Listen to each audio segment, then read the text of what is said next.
This is Rumble, and I am Michael Moore. And to kick things off today, I want to tell you about something that's going to happen this Monday evening, Monday, March 1st, at 8 p.m. Eastern Time. We're going to have a special live edition of Rumble. And the reason we're doing this is that sometime in the next 24 to 48 hours, we are going to pass an historic threshold for this podcast, meaning we're going to experience our 25 millionth download of this podcast by you, the public. We've been doing this for just a little over a year now. I guess, well, it's a year and 2 months since we started Rumble. And in this time, we are coming up in there's probably just a couple hundred more downloads here as we watch the ticker roll over here before we hit 25 million downloads by members of the public of this podcast. This is so stunning and shocking to us. The people we had consulted, the people that we were trying to get this going a year ago, told us, you'll be lucky if you get 1 million of these, 1 million downloads in your first year. And we thought, wow, 1 million? That'd be incredible. We'll I don't know what we thought. We'd be happy with 100,000. The fact that we hit 1 million after our first, I don't know, what was it, Basil? It was like 14 days, 15 days. We had 1 million already. That was supposed to take a year. And it just kept building and building. And so here we are, ready to hit 25 million downloads. And we thought we should do something to celebrate. So what we're going to do on Monday evening, this coming Monday evening, March 1st, we are going to have a special edition of Rumble. It will be live. It'll be at 8 p.m. Eastern. And we're going to have some surprise guests visit us live. They will include Roger Waters with us. He's going to drop in. Roger Waters of Pink Floyd, one of the great rock and roll writers, musicians of all time. He's going to stop by. He and others who are going to join us on Monday are people that have been guests on Rumble. And so when we told them about the 25 million mark coming up here, they were all happy to come and drop by. So Roger Waters, Daniel Ellsberg, the great Daniel Ellsberg, who took the Pentagon Papers and got them released in the press that told the truth about Vietnam all those years ago. Now a young man in his 80s. He will join us. Ralph Nader will be with us. I just want to personally thank him for seatbelts and airbags saved somebody's life last week, right? Anand Giridharadas will be with us. Katie Halper is going to be with us. Congresswoman Rashida Tlaib will join us on this live podcast. So there's a whole good group of people here that will be joining us. And of course, we'll post this as an episode of Rumble right away. So, later on Monday night, you'll be able to hear this on your favorite podcast platform. Wherever you are listening to us right now, you'll be able to hear it as episode 169. So on Monday night, you come back to the description of this episode that you see here on your podcast on the page that you're listening to this on. And in this description will be the link that will take you to my YouTube channel. And on the YouTube channel, you can watch this podcast live on Monday night.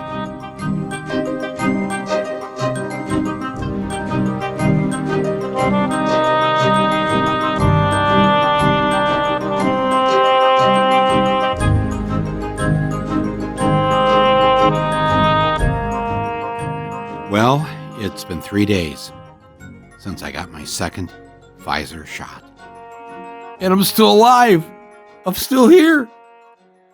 My hair hasn't turned white. My teeth haven't gone purple. And for some strange reason, I think I'm going to live. Let me tell you how I got here. As you know, if you've been a longtime listener to Rumble, I happened to be in New York City when the pandemic began and when the city and the country essentially went into that first lockdown and planes weren't flying and things like that, I was here in New York working on a project and decided, well, I'm not going to get on a plane, so I'll just hunker down here. I got an apartment here in New York, got an apartment where I live in Michigan. That's, I wasn't going to get on a plane, so I'll stay here. Now, if you'd asked me at the time, how long did I think I was going to be quarantined in my apartment, I probably would have guessed maybe I don't know, maybe a month or two. It wasn't that I was listening to Trump and making my Easter parade plans, when he said that this would all be gone by Easter, because it was pretty clear to me very early on, especially talking to my own sources in the NIH and other doctors and people at Harvard and elsewhere, that we were in for the long haul. And very early on, back when we didn't know Trump was talking to Bob Woodward and telling him that this was airborne and it was a plague, these are Trump's words. He knew this back last March and April. But I was also being told that this was going to be a 3 to 4 year pandemic. One doctor said to me, I think we'll be wearing masks for the rest of our lives. This was unlike anything else that we had encountered. And on and on. I mean, and I shared a lot of this with you here in the early months, and I had on various doctors and scientists and health journalists, and they said things on this podcast where they felt free, I think, to say things that maybe they couldn't quite say on other networks or news agencies or whatever. I remember even early on when I was on various TV shows and being told by a producer, because I'd used the word airborne, and she said to me later that it's best not to use that word. I said, well, why is that? Because isn't that how we get it? It's the droplets go in the air. Yeah, but when you say it's airborne, it really makes it sound like it's everywhere. Now, this is early on, before it actually was everywhere. But, I just kept using the word anyways, because that's really the situation. Well, I hunkered down in my New York apartment, as I've told you over these many, many months, an apartment that sits on top of a movie theater, which was closed down. All the theaters were closed down 5 days into the pandemic, or at least into the lockdown. And that was a real bummer, not being able to go downstairs to see a movie. So but that's okay. I thought, well, now I'm single. I live alone. It's just me here in the apartment. Fortunately, I don't, have children that children are raised, and I don't have to, I should say child. No, there's not multiple children. Other people have had to try to help their kids with all this schoolwork. It's just, I don't know how they've done it. But I didn't have to worry about that. I didn't have anybody to get into an argument with or fight or whatever. It was just me. And, but I obeyed the rules. I did not leave the building. I would leave the apartment to go downstairs, maybe to get a food delivery or, things like that. Amazon or FedEx or whatever. But I stayed in the building. This is day 353 today that I've been in this building. And I've left twice. Once for shot number 1 and once for shot number 2. There was a problem a couple of months ago with a tooth that got infected. I did have to, on a Saturday, try to find an oral surgeon and go and do that. And in these, 3 times that I've left the apartment, I have been very careful, double masking, carry my hand sanitizer, carry some Clorox wipes, carry the gloves. I wear goggles to protect the eyeballs from anything that might just wander into them. So I'm, very, very careful. Have not had people over, no parties, nothing. in the apartment. I've not seen my friends, my close friends, for essentially a year now. And some of them longer because I maybe had seen them in the holidays back in 2019. But I have had literally minimal or no human contact. That's it. Now, I mean, friends and family call. Even my doctors call just to check in on me to see if my mental state. And they've all declared me sane. Nothing to worry about. I seem to be handling it pretty well. I'm really lucky. I've got this patio. I'm really lucky because I have kept up my walking, and I go out there and I walk back and forth. I must look like a madman to the people across the street. But I walk back and forth, and I've got my tunes in my earbuds, and I have moved around, do a little bench pressing against the wall, try to get some strength training going. Get a lot of fresh air. They open the door, the windows, and everything, and just let the fresh air come in. But I got to tell you, I still get calls. You okay? You okay? Yeah. No, I'm good. And I don't want to make it sound like, because so many people have suffered, have gotten sick, have spent weeks in the hospital, have died. The people that I know that have died, people either that I knew or were friends or I had worked with. Well, I need both hands to count each of them. That's too many in a year to have 10 people die that you care about. And then people that I haven't been in touch with for years have died. People I've been meaning to call during this pandemic. And as I've told you before, I started a little list of the people that were essentially my parents' age when my parents were alive. And if they're alive now, they're in their 80s and 90s, or even older, really. And so I've started calling some of the elderly people, and I've been quite lucky that they have been alive, and I've had nice conversations with them. But for me personally, I mean, I think you can understand this, that, I've been a filmmaker here for now, this would be, 2021. So yeah, it's, 32 years. Whoa. It's funny though, like my first film didn't come out until I was 35. So I wasn't, because I didn't go to film school. So I didn't have like a film school film, it says 35 when Roger and Me came out. So I've,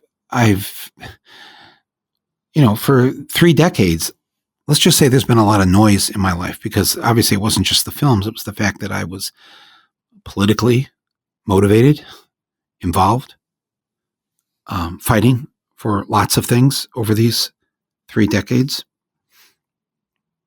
I finished that first film in the what was really the last half year of Ronald Reagan's second term. And then it came out when Bush the first was president. So that's 30 years of a lot of, being the poster boy for Fox News, Rush Limbaugh, the right, the nonstop hate, nonstop threats, nonstop all that stuff, over and over and over again, and fighting and fighting and fighting. And even this year, knowing that we all had this fight to get rid of Trump. Even if we were in lockdown, we found ways to contribute to get rid of Trump. So I have to say, to be honest, I've had a year of no noise in my life, personally. I can't tell you how much I've enjoyed the quiet. It's, I've needed it badly. I didn't realize how badly I needed it. And it's done me well this year. I don't want to I'm not that happy about this year. I still grieve the loss of people I know that have died. I miss my life. I miss my family and friends. I don't know when we're going to see each other again. That's a horrible feeling. But personally and privately, I have had some sort of restoration because I've had the peace and quiet. And if the haters are going to hate, they just hate on Twitter. Yeah, anybody can survive that. But it's just been good for me to have, even though during this year, I've done almost 170 episodes of this podcast, even though I executive produced and helped to distribute my friend Jeff Gibbs, his film, Planet of the Humans. Did that this year. I was very involved not only in the removal of Trump, but a whole lot of other local people that were running for office that I helped in my own ways. And then, of course, at the beginning of last year, going around the country with Bernie. My sister and myself and Basil here, executive producer of our show and my friend, we traveled up and down and all around Iowa, then New Hampshire. And after those two states, and we came back, each of us went back to, our homes, and we all got sick. We were all felt like we had the flu or a cold, or in my case, I had a fever for 3 days. And again, we're talking about the first week of February last year. So we didn't really know. I mean, we knew there was something going on out there, but we didn't know really. We didn't even know what Trump knew. Trump knew. We didn't know. Now, the three of us, my sister, myself, and Basil, we've talked about this in this last year, because by the time we actually went to get tested for any antibodies, which was in the summer, the doctor said that it was probably too late to detect it by then. But we all have this kind of feeling that we might have contracted COVID. Let's just say I shook at least 10,000 hands over a 3-week period. I'm being a little facetious, but not really that much. It's pretty close. I mean, I was very close to the throngs of people that came out for Bernie during those months, that month or so. And so I think we all kind of felt like maybe we'd had COVID already. And maybe that's why, we hadn't gotten it for the rest of the year. But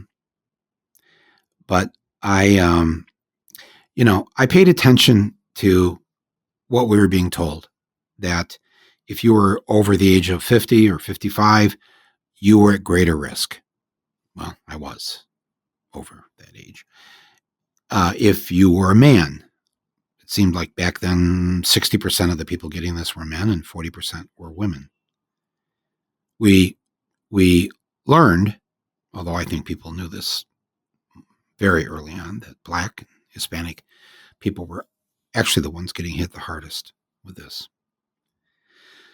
So either I had it and it was gone, or I got lucky, or I just did the right thing, because I literally had no contact with people. I kept to myself. And when people had to come, if there was a delivery or somebody had to do something, I had plumbing breakdowns in the apartment here a couple of times. People have to come in. But when somebody had to come in, I just left the door open for them and I hightailed it, to the back bedroom, locked the door, and then locked the door, shut the door tight.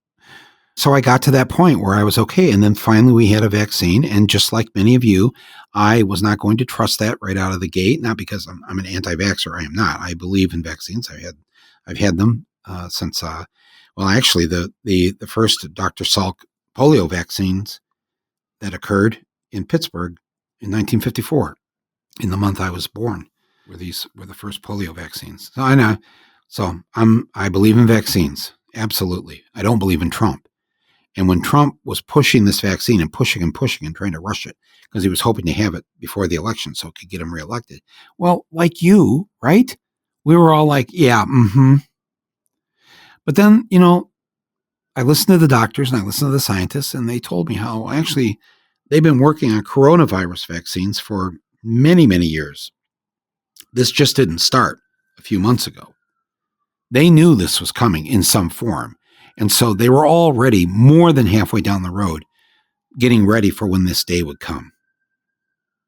I also found it somewhat heartening that Pfizer made the decision at the beginning of this to develop the vaccine with their own money. They did not want to take Trump money. And what I heard from people involved or tangentially involved with it is that they wanted people to trust the vaccine when it came out.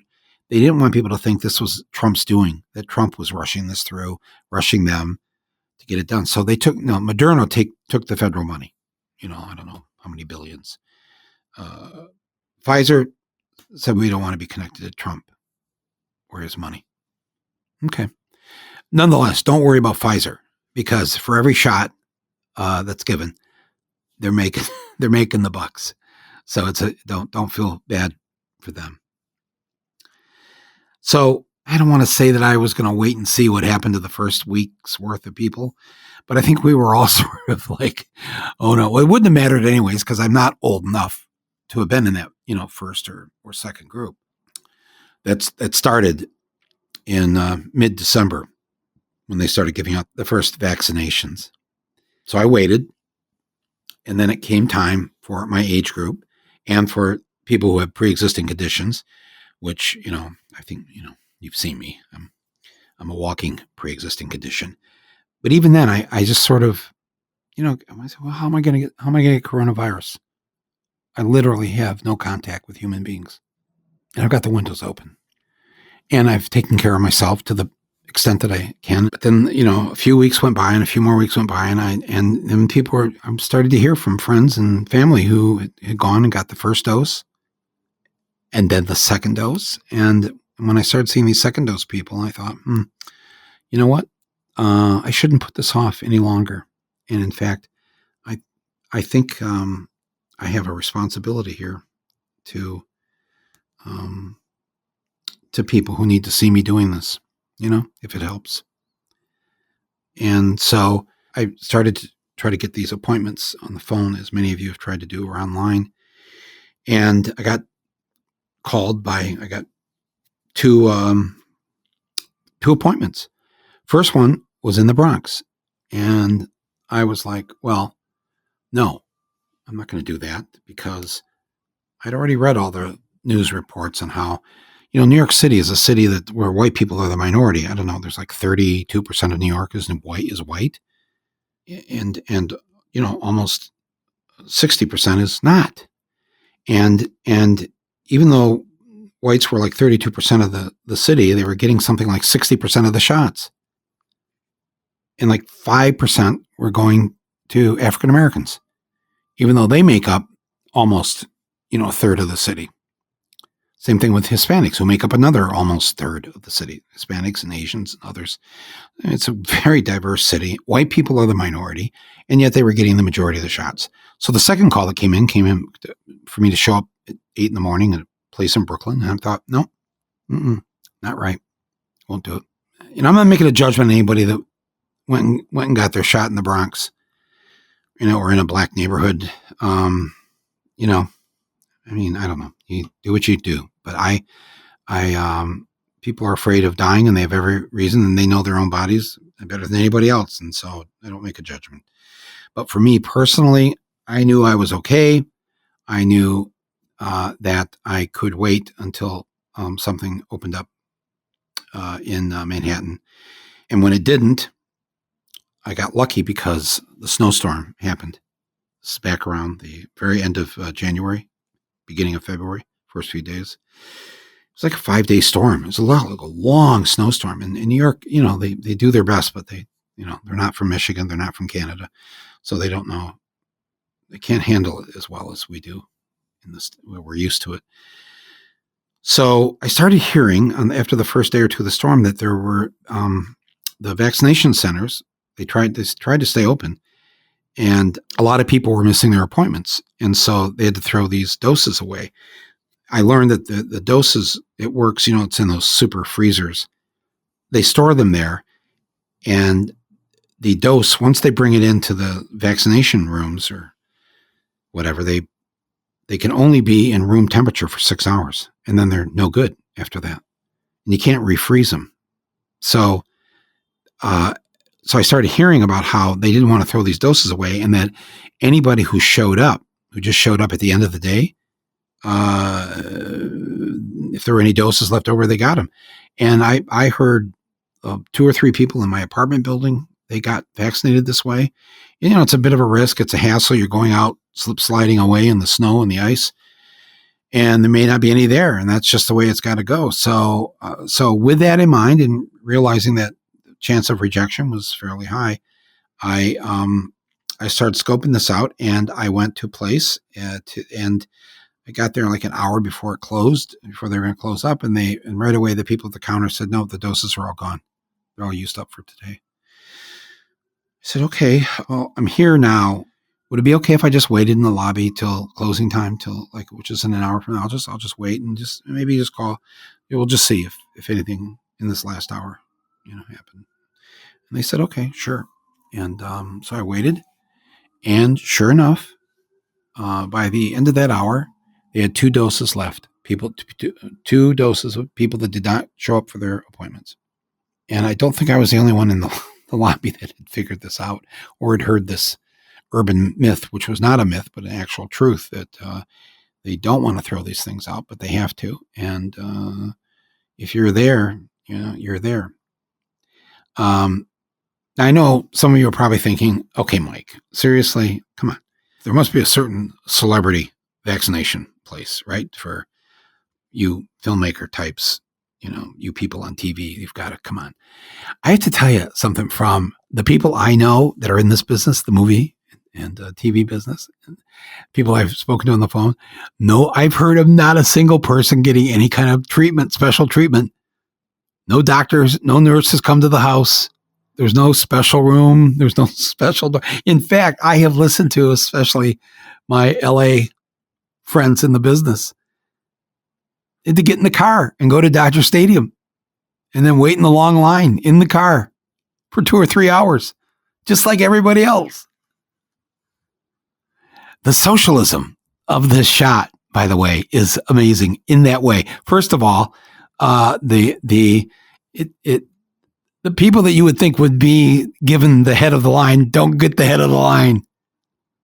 And secondly, it's when you go to get the shot, what's so amazing is you don't take out your wallet. There's no copay. There's no deductible. You don't have to show your insurance card. You don't have to have insurance. You just have to be a human being with an arm that they can put the needle in. They charge nothing there for it. It's think of anything in your life, if you're an American, where you've gotten any kind of medical help and you haven't had to show an insurance card, whip out the wallet, get a bill, call your union to see what's wrong. Nothing. You go, they ask you 2 questions, 3 questions. Have you had a fever in the last week? They take your temperature. Have you left the country in the last week? And have you had any other vaccine in the last week? That's it. Roll your sleeve up. Boom. They give you a little card. They put your name in the card, name and your birthday. And then they put the date, which in the Pfizer case is 3 weeks after that shot. And they put the date and the time, the same exact time. So it was at the end of the day on February 23rd, I was to come back and my shot would be there. And I said, well, didn't de Blasio say that they were going to start giving these second shots away as first shots because they needed more first shots? And I said, yeah, no. We locked this in. Your shot is locked into the freezer once you've got that first shot. So, oh, wow. So just come back. Do I need to bring anything? No. Well, bring this card. That's it.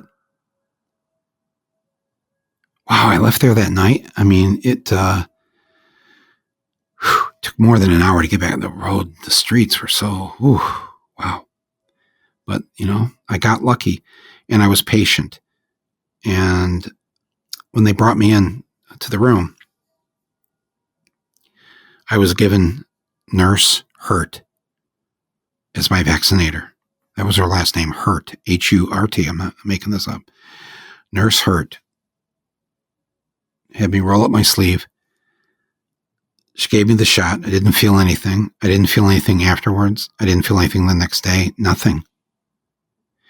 I talked to her a little bit about how's it been going, people coming in, are they worried, are they nervous, etc. It was a good conversation. And as I was leaving, one of the nurses pulls me aside, and she's got tears in her eyes. And, she saw me and knew who I was. And she said, I've seen you during this on TV. I've heard you. And not many people are telling it straight to the public, and you have been doing that. I said, well, in what way what have I said that has given you that feeling? I mean, I think I've been trying to be as straight as I can. She said, you've been telling people that this isn't going to be over with anytime soon. And I know nobody wants to hear it, and I know you don't want to say it. And then she says, I have an 8-year-old and a 5-year-old, and she's like, just hangs her head. She said, this is not going to be over with soon. I said, no, I know. That's what I've been told by people that I trust. I said, but don't you agree that if we did pull all of our fellow Americans together and got everybody to wear a mask, double mask, if we got everybody vaccinated, if we just kept our distance for just a little bit longer? She said, well, yes, of course, but you're not describing the country that we live in. It's how all great empires fall, isn't it? Through their own recklessness and stupidity, the arrogant belief that they're number one, they can't be touched. This Reich will live for another 3,000 years. I just said, just hang in there. I'll do what I can do. You do what you can do. But I came home that night, and while I was so grateful that I had shot number 1, and again, they verified I was in the right age group, and they were able to pull up my doctor records, hospital records. They could see that the pre-existing conditions, even if they couldn't visually do it, if they couldn't do a visual on it there in the room, they saw that I was overqualified to get the shot. And if anything, the question was, what took you so long? You could have come in here a month ago. Okay, I didn't feel good about that because, probably should have. So I knew I had 3 weeks then before the second shot. And that second shot was on Tuesday. And so I showed back up at the appointed time, punched a few things in on the screen. They have like one of these iPad type screens where they look up your information. They brought me in to a new nurse, Nurse Castro. I don't know if that's a graduation to go from Nurse Hurt to Nurse Castro, or had I gone in reverse? I'm not quite sure, but it really started to feel like I was in the sequel to Catch-22 with all the great names of the doctors and nurses and everybody else there in that novel. But she gave me a little kind of a preparatory talk about, now the second shot, it may not be as easy as the first. You may feel nauseous. You may get a fever, aches and pains, things like that. Don't worry about it. It'll go away in a day or two. I said, okay, no, I'm good. I'm good. Let's do it. And I handed my camera to somebody there and asked them if they would just take a picture of this. And they did. So I have a picture from my first shot, and I have a picture, my second shot, Nurse Hurt 3 weeks ago, and Nurse Castro this week. I'll post them here. I'll figure out a way to post them on the podcast site, or put them somewhere so you can see me getting my vaccinations. So I'm fully vaccinated now, and I am here to tell you that after 3 days, I'm not sore. I'm not in any pain. I'm not nauseous. I'm not sick at all. And easy peasy. The last thing that this nurse said to me, on Tuesday was, please share this. I said, no, I will tell people on my podcast. I'll put it on my social media. She says, we need everybody to get vaccinated. This isn't going to stop. I know. And you know what? It doesn't have to be everybody, but we got to get up to 70 or 80% here, folks. And already, when they do these polls, only 60 to 65% of the country is saying that they're going to get vaccinated. That's not good enough. Now, just because I've had the second shot doesn't mean I'm, quote, fully vaccinated, because you have to give the shot, they say 3 weeks before it takes full effect after the second shot. So for me, just because there's more land mass for the shot to make its way, it takes a little longer to get from the North Pole to the South Pole in me. So I'm giving it 4 weeks. 4 weeks from February 23rd, which means my Liberation Day is March 23rd, 2021. I will be fully secure and shielded from the evil coronavirus. Well, okay, they say it's 94% effective. There's a 6% chance I could still get it. But I just need a date. Don't we all need that date? When can I have my life back? I know I'm not going to get my life back on March 23rd, but I decided that I'm going to do something on March 23rd. I don't know what it is yet. It may just be I'm going to just get away from this apartment building and go for a walk and go lose myself in the park. Because you can get lost in the park if the park's big enough. That's one idea I've got. I've made a little list of ideas of what once liberated. Because the key to this is that you really should only be around other people who have also gone through the 2 shots, 1 shot once the Johnson & Johnson thing happens. You've gone through the 2 shots and you've had 3 to 4 weeks after that second shot. Then these are your new friends. Of course, that means most of my friends then will have to be older because I think by then what are we in now? Are we at the over 55? My friends who are in their 30s and 40s, probably not safe for them. Maybe, I don't know. So get lost in the park. That sounds like fun. Maybe I'll stop inside a church someplace along the way there, just to sit in the back pew for a few minutes. Offer up some thanks. Remember those who didn't make it. And to make a decision to do something that's really going to help those who are still suffering.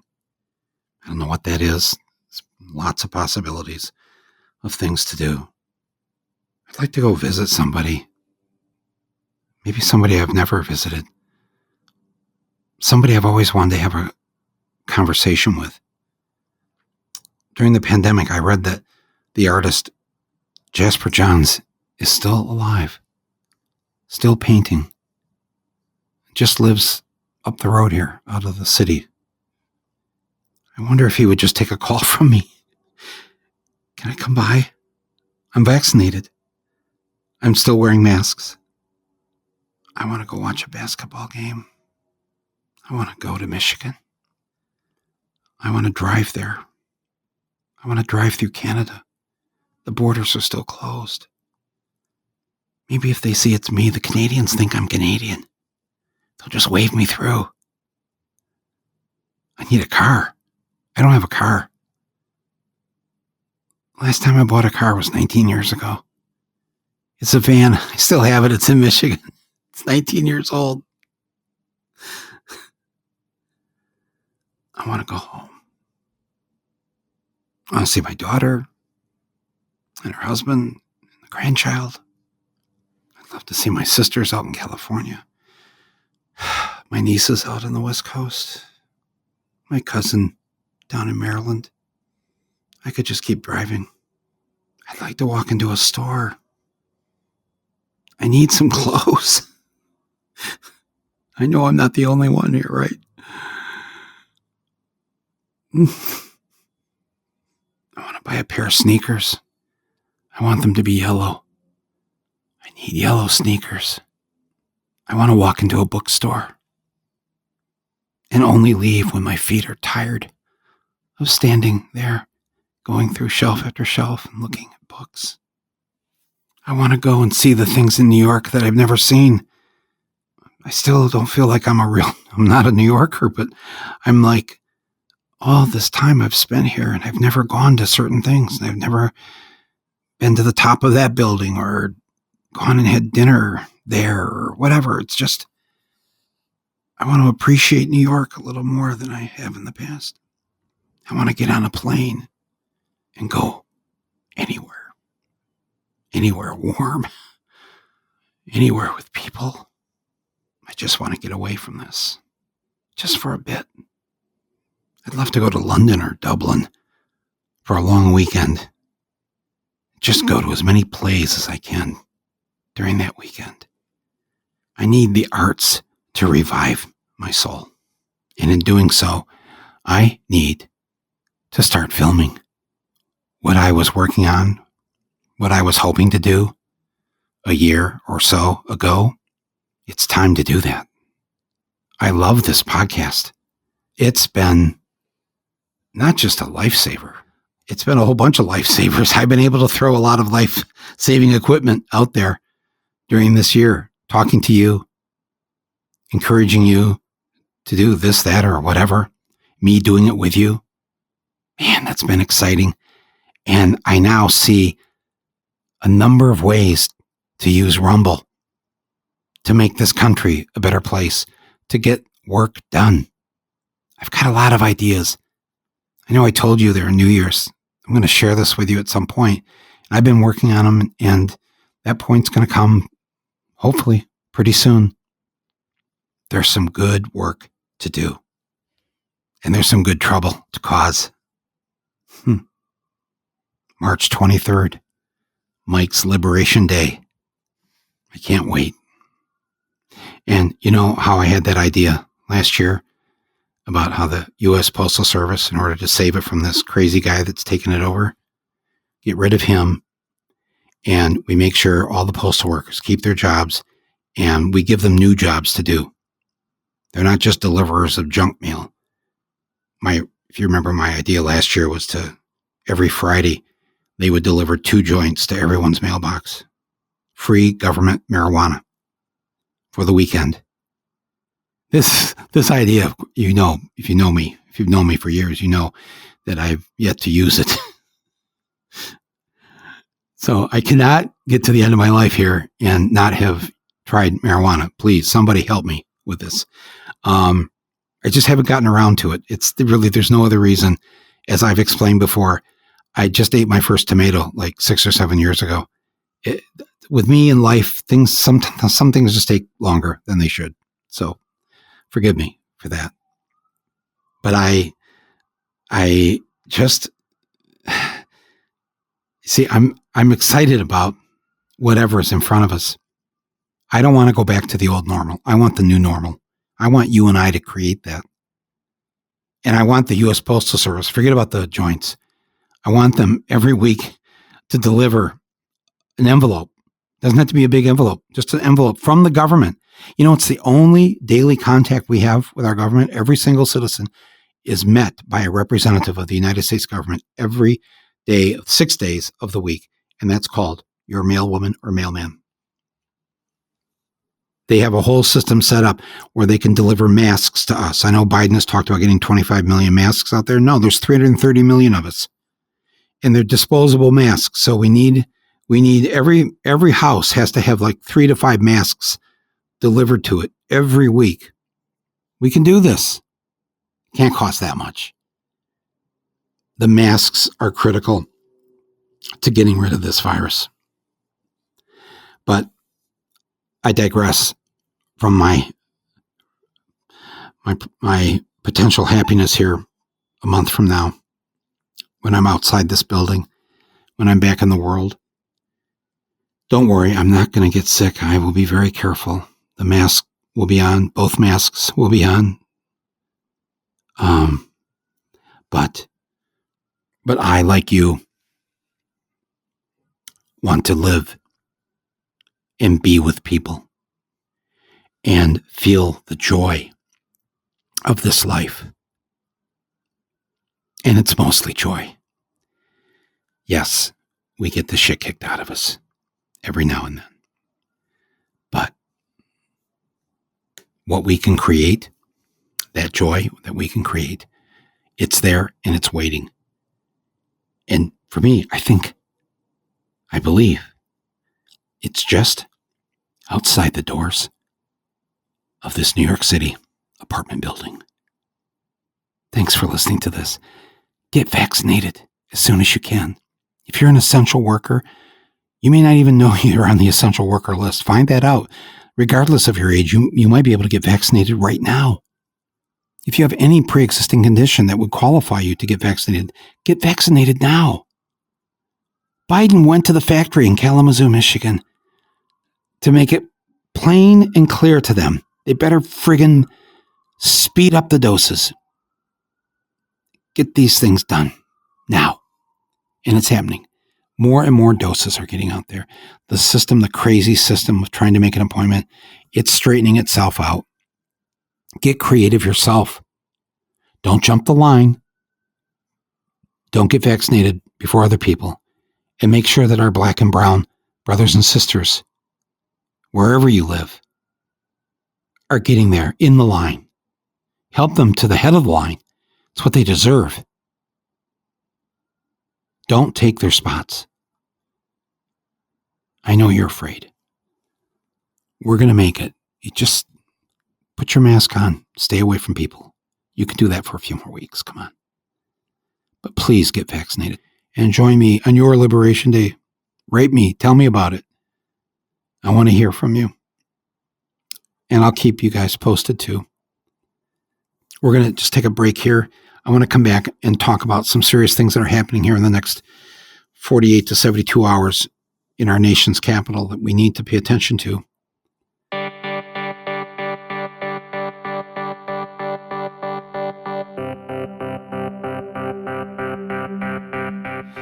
Before we go any further, I just want to thank our underwriter for today's episode, Apple Original Films and A24, which is a wonderful independent studio and distributor, and their outstanding documentary feature that they have out right now called Boys State.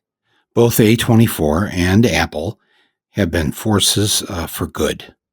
They support excellent films, including nonfiction films, and they're now backing this wonderful movie that I urge you all to see. It's called, again, Boys State. It was directed and produced by Amanda McBain and Jesse Moss, and it tells the story of an annual endeavor by the American Legion in Texas and in states all across the country, where they bring 17-year-old boys and girls, they go to Girls State, to the state capitol to learn how to run for office and possibly be elected politicians someday. So this particular movie, Boys State, what the filmmakers do is they follow a number of these young men, boys, 17-year-olds around during this week that they're learning to play government in the Texas state capitol in Austin. And some of them run for office. Some of them are party leaders, whatever. It's a fascinating look in 2021 in terms of how our future politicians are being groomed. Now, those of you who've read my book, Here Comes Trouble, or if you came to my Broadway show, you already know my Boys State story, because I went to Boys State after my junior year in high school, and I got sent there by my high school to play government in the state capital of Michigan, in Lansing. I won't tell that story now, but if you've read the book, you know the story already. So I was really happy when I saw that this film had been made. And then when I saw the film, I was even happier. It's a funny, entertaining, and at times a raucous movie. In some weird way, it's both a cautionary tale about the future, should any of these young men run for office, but it's also a feel-good movie too for these difficult times in which we live. It's that sweet spot, when a documentary can pull that off, where it's funny, it's serious, it's shocking. At times you tear up. It's like, wow, These are good filmmakers. It won the Grand Jury Prize for documentary, in fact, last year at the Sundance Film Festival, and has received a whole bunch of accolades and awards since then, including just a couple of weeks ago, making the shortlist for this year's Academy Awards, voted on by members of the documentary branch, which I'm a part of. It's also on the list of my fellow podcaster and documentary film producer, Barack Obama. And it's true, how he puts that list out every year of his favorite records and movies and all that. Boy State was on it. So anyways, my friends, I want to urge you all, first of all, to watch this film. You can watch it on Apple TV Plus, and I'll have a link to it in the description page of this podcast. And I want to thank Apple Original Films and A24 for their support, supporting this podcast, supporting my voice, and supporting filmmakers like Amanda McBain and Jesse Moss and their excellent film, Boy State. And we have another underwriter for this episode today. I just want to give them a shout out and thank them. And that underwriter is Gabi, Gabi. Of course, everyone's looking for ways to save a few extra bucks these days, right? How'd you like to keep an extra $961 a year in your pocket? Because that's how much Gabi customers save per year, on average, on their car and home insurance. Gabi takes the pain out of shopping for insurance by giving you an apples-to-apples comparison of your current coverage with 40 of the top insurance providers. All you have to do is link your current insurance account, and in just minutes, you'll be able to see quotes for the exact same coverage that you currently have. And I can tell you from personal experience, friends, people listening to this podcast who've written to me and told me how much they've saved and how fast and easy it was to use. So I always love hearing that and love the fact that my underwriters are trying to do some good here and helping out the people not only listening to the show, but throughout the country. So anyways, $961, that's the average that people save when they turn to Gabi here for help.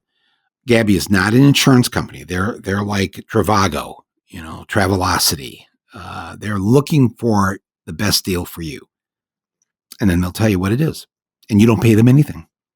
They collect from the insurance companies. Oh, and here's the good part too. They will never sell your information. So there's no annoying spam attached to this. You're not going to get any robocalls. So if you want to find out how much Gabi can save you, it's totally free. Like I said, just check it out. No obligation. Go to Gabi.com/rumble. That's Gabi.com/rumble. Gabi.com/rumble. Hey Joe, where you going with that gun in your hand? On Thursday and Friday here of this week, Joe Biden did three things that I think gave many of us pause. And it gave many members of Congress pause, and they have rightly spoken out about it. And I want to speak to you about it just for a few minutes. The fact that he was willing to drop the increase to $15 an hour for the minimum wage that is so desperately needed by so many people to pull themselves out of poverty, because the appointed parliamentarian, somebody who was never elected by anybody, just said, no, you can't do that with that other bill.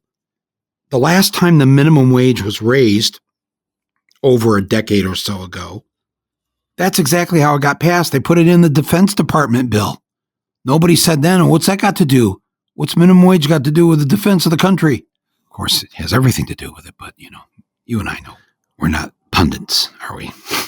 No, this is so bad that this happened, and yet Nancy Pelosi went right ahead with the bill, and it's, as I'm recording this right now, they're supposed to be having a vote, and the House is going to vote that bill through with the minimum wage increase, even though they've been told by the Senate. And this is all because the filibuster is still in existence. Listen, let's get this straight. The minimum wage should be at least $15 an hour. In many states, that's not high enough. That's number one. And number two, the filibuster, that's got to go. Chuck Schumer, the Democrats, Biden, everybody has got to go back to the old way that it was. the way you remember it, right? If you're going to filibuster, which you have a right to do, you stand up and you start talking and you hold the floor for as long as you do. And when you drop, then they move on with the business and they pass the bill. All right? This is how it was always done. Now they do this weird preemptive thing. Well, if you don't have enough votes, because at any time during the filibuster, if 60 senators say that's the end of the filibuster, that is the end of it. You don't get to keep talking. So they got this weird number now that 60 is the new 51. This is so wrong. This has to go back to the old way. This is nothing about the Constitution. Democrats, stand up for this. I know some of you don't want to do this because you're thinking, well, someday, we might be out of power and we're going to need the filibuster to stop evil things from happening. Well, let's get busy and elect the right people, and let's get rid of voter suppression. Let's get rid of gerrymandering, and then you won't have to worry about that because the majority of the country is already with you. 76% of the country in the latest poll today say they want this bill to pass. The entire COVID relief bill, including the minimum wage increase. 60% of Republicans favor it. Why isn't this happening? This is insanity.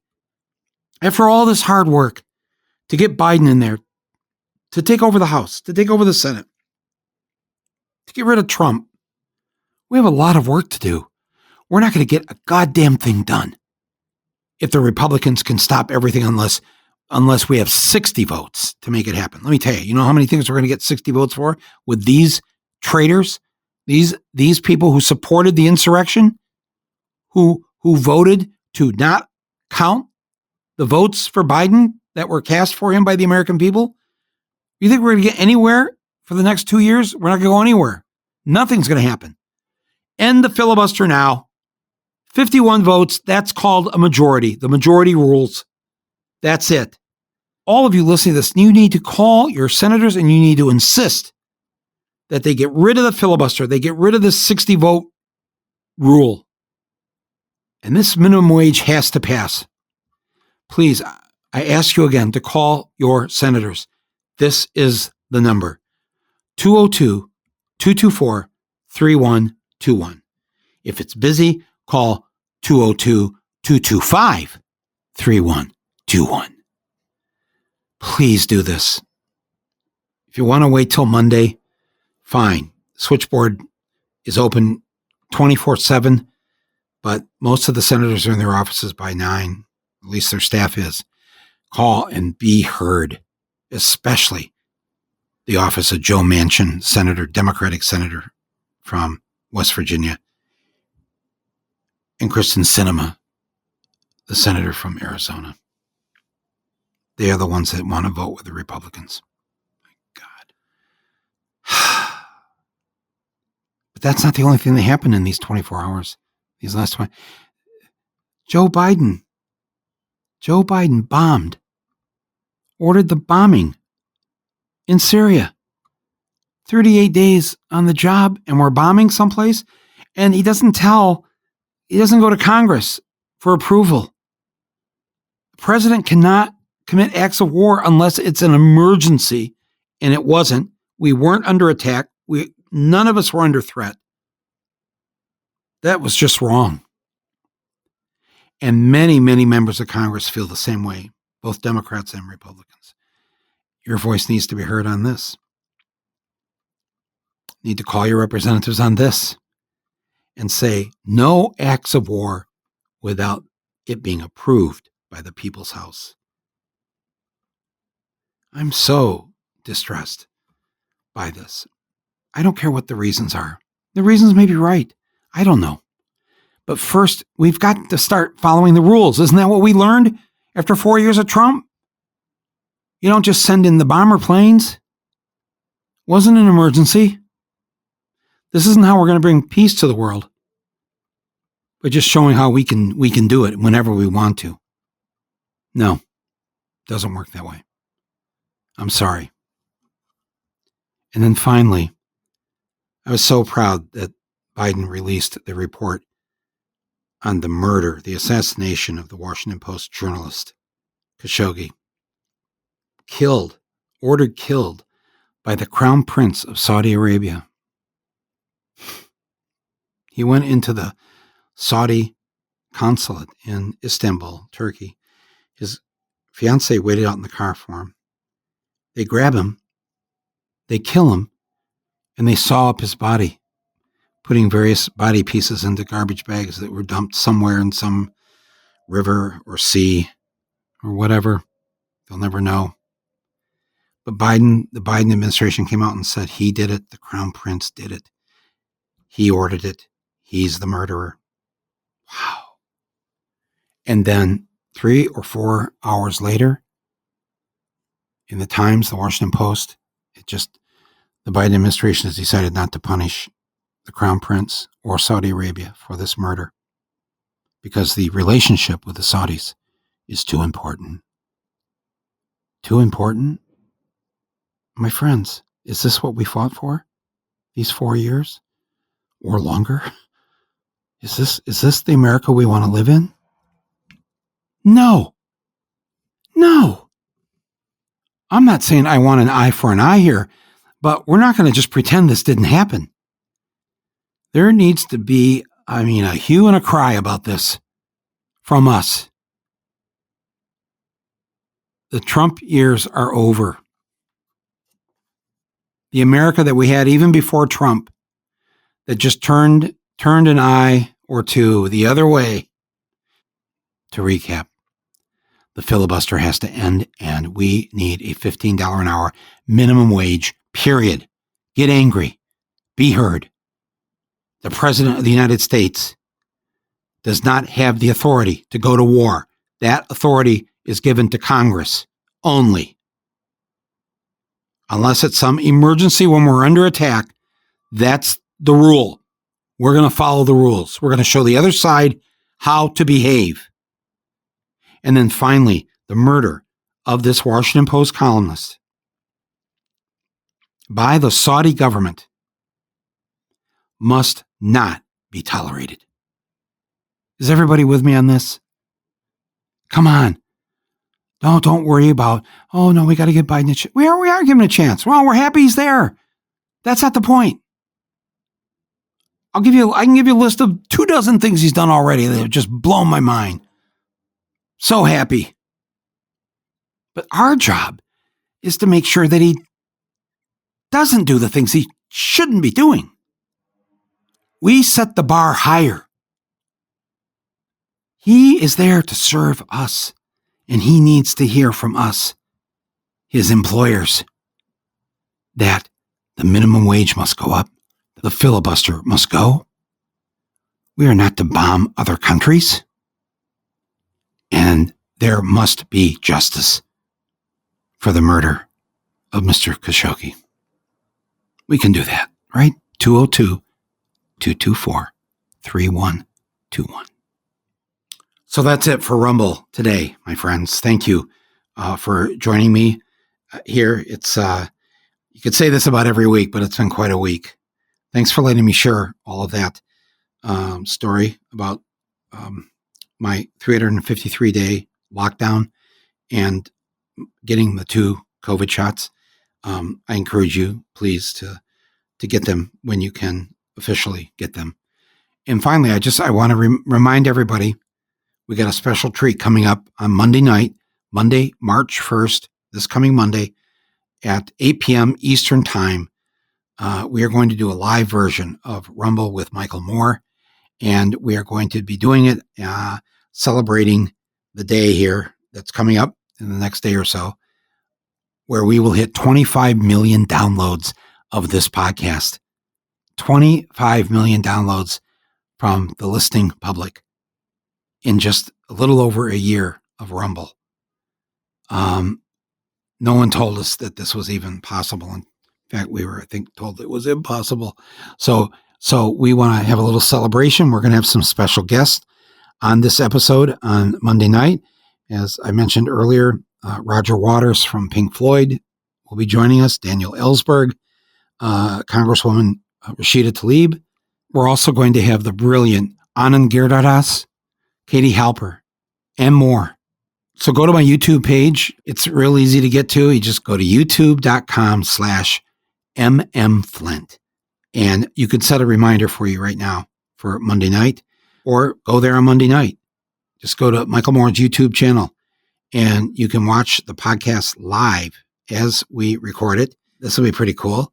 And we'll start celebrating the beginning of the next 25 million downloads.